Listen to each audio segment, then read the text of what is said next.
Hi everyone, and welcome to week 8 of our Festivals and Fireworks Sew Along, hosted by Pat Sloan at her website, ilovetomakequilts.com. This week we have another simple block, and we once again need to make 2 of these, but throughout this video I will only be making 1. So grab your fabric, grab a beverage, come with me, and I'll show you how I do it.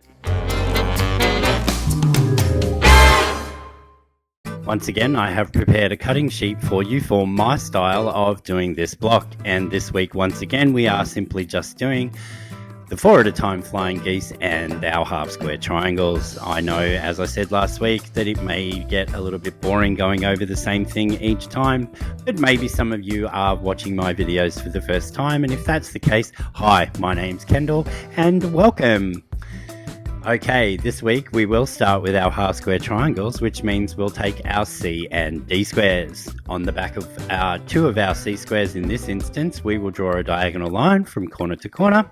We'll then put that right sides together with our D squares, and we will take that to the machine and stitch 1/4 inch on each side of our drawn line.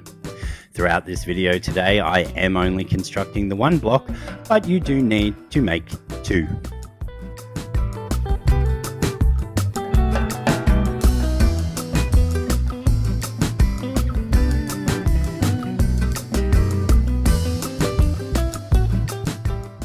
With our stitching now done, I just like to take this to the pressing mat and press this first to set those stitches. If you're using a heater raised pen, this probably is not a wise step, as after this we need to take it to our cutting mat and slice it in half on our drawn line before pressing them all towards the darker of the 2 fabrics.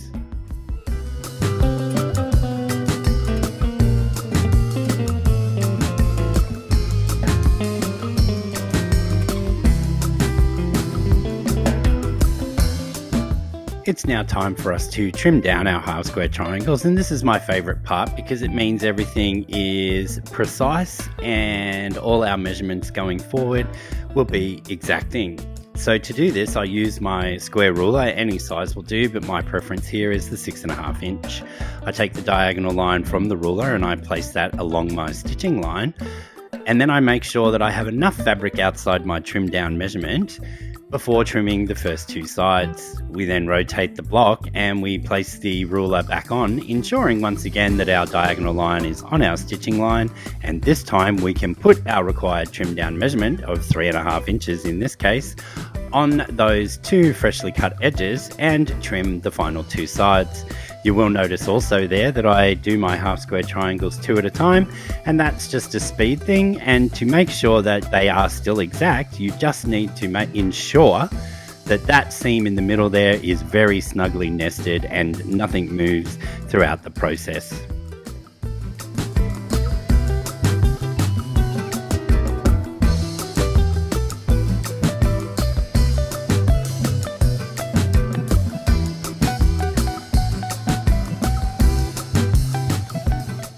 The next part that we need to make is our flying geese units, and as I said at the beginning, we are going to do these 4 at a time. So I've got my large B square there and my 4 smaller E squares. On the back of the E squares, I'm going to be using my Choco liner in this case. Because it's a darker fabric, my lead pencil that I normally use wouldn't show up. So this chalk liner just leaves a really fine line of chalk along that diagonal for us to move forward.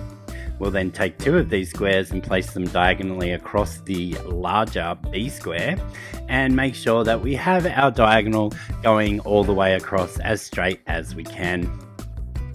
We'll pin these into place before taking it to the machine and stitching 1/4 inch on each side of the chalk line.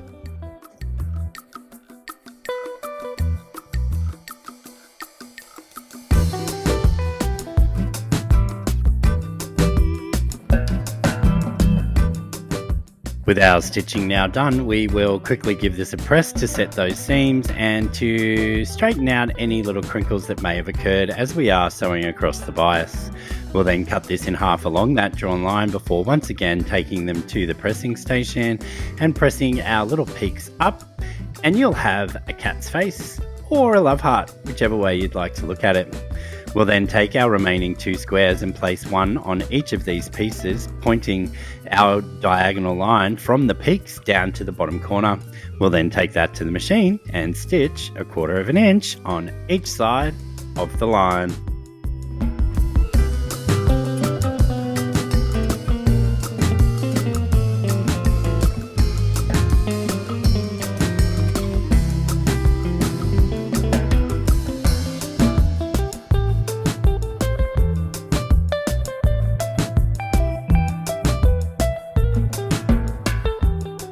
Once again, we'll give these a quick press to set those seams before slicing them in half again on our drawn line.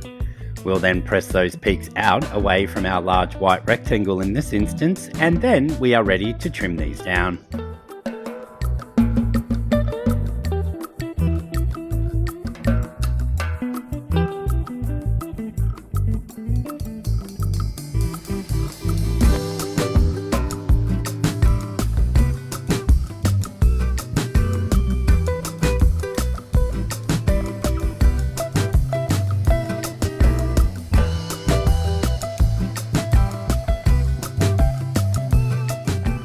As you may or may not know, my favourite trim down method is by using the Ultimate Flying Geese tool by Creative Grids. This tool not only gives you the sizes that you need to cut, but when you refer to that list on the left there, it also gives you the reference line that you need to trim these down. You line that reference line up in the first instance inside the peak of the flying geese unit, and you trim the first 2 sides. You then rotate both the block and the tool. You find that reference line again on the bottom, and you line that up on your freshly cut edges and inside your peak, and you make the final 2 cuts. You can also do this with a standard quilting ruler, and that is a little bit more complicated, and I'm going to pop a link in the top right hand corner of your screen to my 4 at a time flying geese video where I go through this in detail.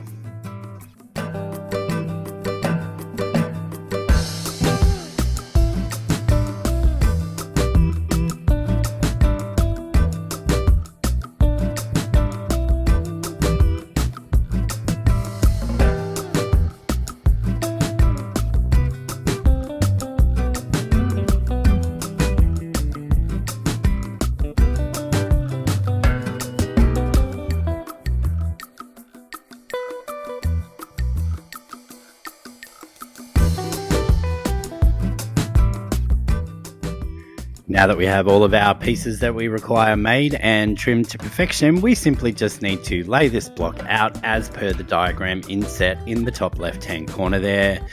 We'll then piece this together using 9-patch construction.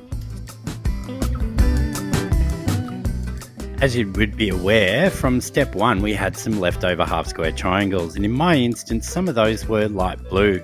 So what if I was to introduce those into the corners of this block just to make a point of difference rather than making it all the same colour?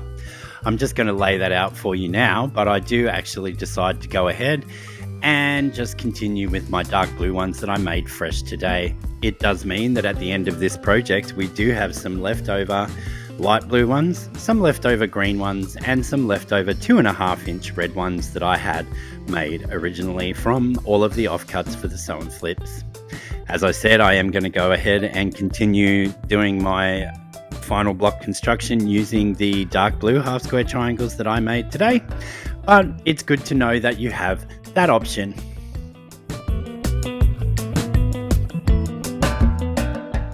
With our first 3 vertical seams now complete, I'm just clipped away from the machine, the first 2 rows of this block, and we're going to give that a quick press. For this top row, I am actually going to clip into the seam so that I can control which way the bulk of that top part is going. So we need the bottom half to go out towards the corner and the top one to go in the opposite direction. It just helps with that bulk. And then we will also get to nest our middle seam, because on the middle row we're going to press in towards the center. So once again, on the top and bottom row we're going to clip into but not past the stitching. We're going to maneuver the seam allowance so that on the bottom towards the center of the block it's going out towards the corner, and for where our flying geese is we're going to bend that in towards the flying geese, and that just seems to be the flattest way to do that. You would have noticed in the middle there that a little patch popped up on my phone, and that's on my watch, sorry, and that's because I got a phone call, and while I'm filming using my phone, I can only answer that call on my watch. So after doing this pressing, we'll move forward and we'll sew the rest on and do the pressing the same, and then we'll do our horizontal seams and we'll touch on how to press those when we get there.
So we're now ready to do our 2 horizontal seams, and you'll see with that little clipping how I've controlled the seam allowance, and now we can nest these seams here before sewing those horizontal seams. You may or may not have noticed, or you will notice when you're doing this, that because of the way we pressed our half square triangles and our flying geese units, that those seams nested at either end as well. So that helps to keep everything precise and not miss a point.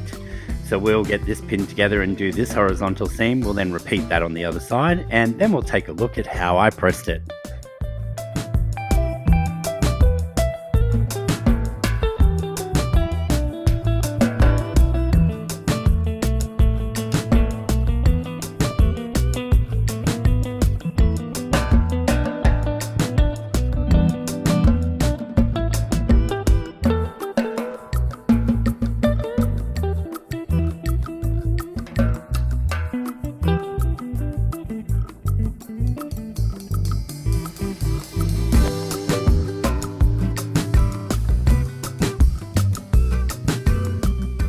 With both of our horizontal seams now sewn, it's time to give this a final press and our block for this week will be done. Remember, however, that you need to make 2. I'm going to give this a quick press first to set those seams, but I'm going to bring in my big pressing mat, which has a very dirty cover. Well, it's not dirty, it's scorched from the iron, and I'll rectify that before the next video. Anyway, let's just set that seam first before folding this up and pressing it towards the center of the block, and we'll repeat that on our top row, and as I said, this week's block will be done.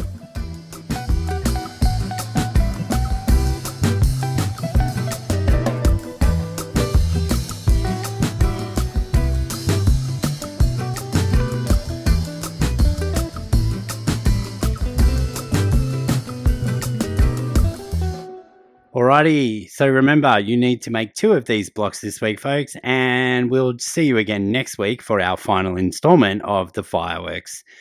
Festivals and fireworks even. So, thanks for joining me again this week, and remember, please subscribe, click the little bell to be notified, like the video, share it with a friend, and leave me a comment. Okay, bye for now.